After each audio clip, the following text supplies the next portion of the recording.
Naam, karibu tena ndugu mtazamaji, ni kupasha yale ambayo yanaendelea au yanajiri katika nyanja za kisiasa na katika mitandao ya kijamii na mitaani nchini Tanzania. Huku maandamano ya Tanzania yakiingia siku ya pili kwa machafuko na fujo, waangalizi wa uchaguzi kutoka Jumuiya ya Ulaya waliokuja Tanzania kufuatilia uchaguzi jana wanadaiwa kutoa tamko sasa hivi kwamba uchaguzi wa Tanzania jana haukuwa uchaguzi huru na haki, yani kwa lugha nyepesi, jana wameukata uchaguzi huo. Bonyeza alama ya like kisha bonyeza neno subscribe na alama ya kengele chini ya video kabla ni kutaarifu ripoti hizi nzima kwa kina na kwa undani zaidi. Uchaguzi wa Tanzania haukuwa wa haki kwa mujibu wa ripoti mpya iliyotolewa leo na waangalizi wa Umoja wa Ulaya ambao walikuwa wamesambazwa nchi nzima Tanzania kufuatilia mchakato huo wa upigaji kura siku ya jana. Katika taarifa yao yenye maneno makali, waangalizi hao wanadaiwa kuwa walitangaza kuwa uchaguzi mkuu uliofanyika Oktoba tarehe 29 haukuwa uchaguzi huru wala wa haki uliofuata demokrasia, hivyo basi kuibua wasiwasi mkubwa kuhusu mmomonyoko wa maadili ya kidemokrasia katika taifa hilo la Afrika Mashariki. Waliitaja hali hiyo kuwa ni ya uoga, ukandamizaji na vitisho, wakisema kile ambacho kilipaswa kuwa sherehe za demokrasia kiligeuka kuwa siku ya giza kwa siasa za Tanzania. Waangalizi hao wa Ulaya walisema uchaguzi wa Tanzania haukuwa wa haki kwa sababu mazingira ya kisiasa yalikuwa tayari yameathirika muda mrefu kabla ya uchaguzi ya kupiga kura. Walibainisha kuwa viongozi kadhaa wakuu wa upinzani wamekamatwa na kunyamazishwa au kuzuiwa kugombea katika uchaguzi huo na hivyo kuunda kinyang'anyiro cha upande mmoja ambacho kiliwaibia wananchi chaguo lao la kweli la kidemokrasia. Kulingana na tathmini yao, mchakato wa uchaguzi ulichafuliwa miezi kadhaa mapema na vitisho, udhibiti na upotoshaji wa kimakusudi wa nafasi za kisiasa. Nikirejelea chanzo cha ripoti hizi zilisambazwa na Hilda Newton ambaye ni mwanaharakati wa upinzani Tanzania. Alichapisha habari hizo kwa screenshot na kuandika hivi: waangalizi wa uchaguzi kutoka Jumuiya ya Ulaya waliokuja Tanzania kufuatilia uchaguzi wametoa tamko lao kwamba jana uchaguzi haukuwa huru na haki, yani kwa lugha nyepesi, jana hakukuwa na uchaguzi. Mtazamaji, hayo ni maneno ambayo yalichapishwa na Hilda Newton na wala si matamshi yangu, na aliweza kuweka udhibitisho au ushuhuda wa ripoti ambayo imeweza kutoka Ulaya ikionyesha jinsi maneno ya watu hao ambao walikuwa wakiangalia uchaguzi wa jana Tanzania walioweza kuyazungumza. Katika taarifa yao ya pamoja, waangalizi hao walisisitiza kuwa uchaguzi wa Tanzania jana haukuwa wa haki, kwani wananchi wa Tanzania walilazimika kupiga kura chini ya wingu la hofu na kukandamizwa, huku maandamano yakiendelea. Ripoti hiyo iliangazia visa vya vitisho ambapo wapiga kura walidaiwa kuonywa dhidi ya kuunga mkono wagombeaji wa upinzani. Pia ilitaja kasoro nyingi katika uandikishaji wa wapiga kura na kushughulikia kura na kudhoofisha uhalali wa mchakato mzima. Walisisitiza kuwa demokrasia inaweza tu kufanya kazi pale wananchi wanapohisi kuwa salama kueleza mapenzi yao kwa uhuru. Ujumbe huu wa EU kutoka Ulaya ulikwenda mbali zaidi kueleza kuwa uchaguzi wa Tanzania haukuwa wa haki kwa sababu za unyanyasaji wa kimfumo wa viongozi wa upinzani. Walimtaja Tundu Lissu, kiongozi maarufu wa upinzani ambaye bado yuko kizuizini kwa tuhuma za uhaini mkubwa.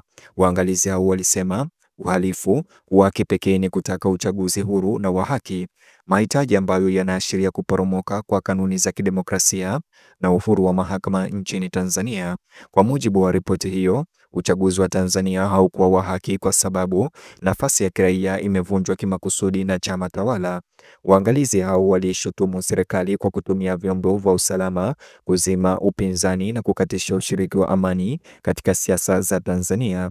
Walielezea taifa ambalo wananchi hawaamini tena taasisi za umma na ambapo hofu imechukua nafasi ya matumaini kama hisia kuu za kisiasa wakati wa uchaguzi. Katika tathmini yao ya kina, waangalizi hao wa Ulaya walisema kuwa uchaguzi wa Tanzania haukuwa wa haki kwa sababu vyombo vya habari vilizimwa katika kipindi chote cha kampeni.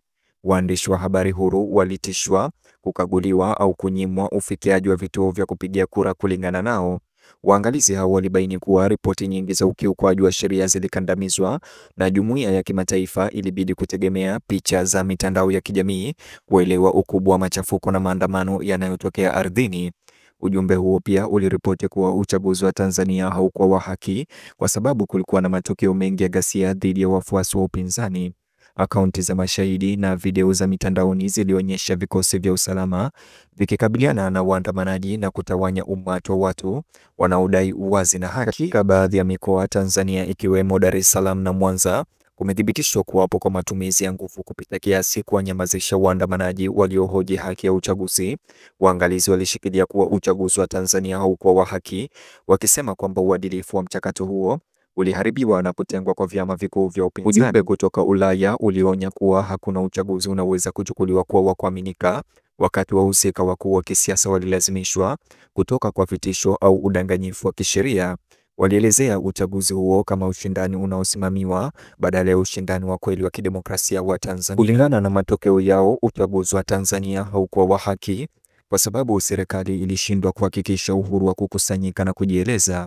Waandamanaji walitawanywa kwa jeuri, mikutano ya hadhara ilipigwa marufuku na raia wa kawaida waliogopa kusema hadharani kuhusu uchaguzi wao wa kisiasa. Rejelea ripoti au chapisho hilo kutoka Ulaya nikinukuu linasema hivi: As Tanzanians went to the polls today, the international community watched with deep concern.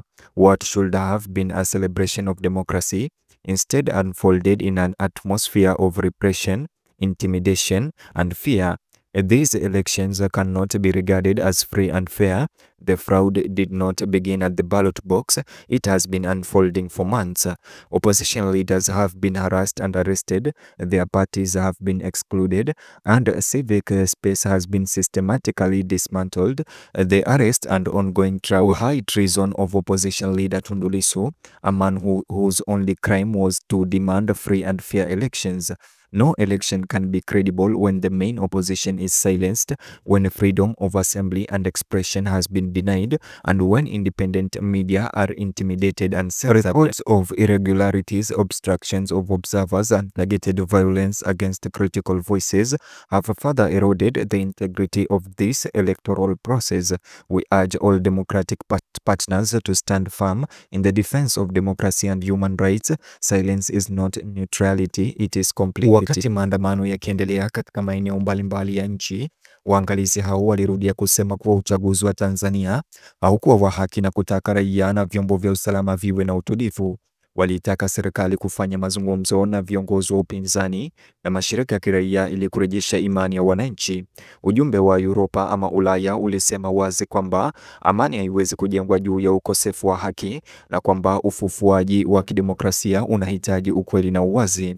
Mtazamaji, ni hayo tu niliyokuandalia sasa hivi, na kuomba kwa moyo mkunjufu na wa dhati bonyeza alama ya like chini ya video hii, kisha bonyeza neno subscribe na alama ya kengele, kisha nijuze maoni yako upande wa comment section, alafu bonyeza kiboksi hicho kwenye screen yako, kitakuelekeza katika taarifa zetu zaidi.